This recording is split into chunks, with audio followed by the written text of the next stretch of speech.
surrounded by mountains, forests, and valleys. This town is a cave full of wonders. Prepare yourself for a spelunking experience like no other. Makikita po natin kung ano ang nasa loob.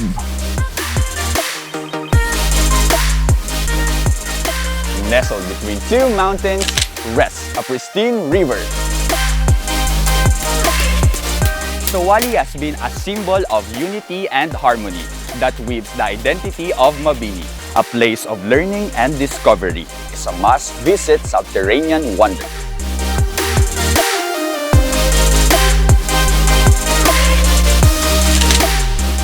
The waters of our destination is tagged as the source of life of the Mabinians.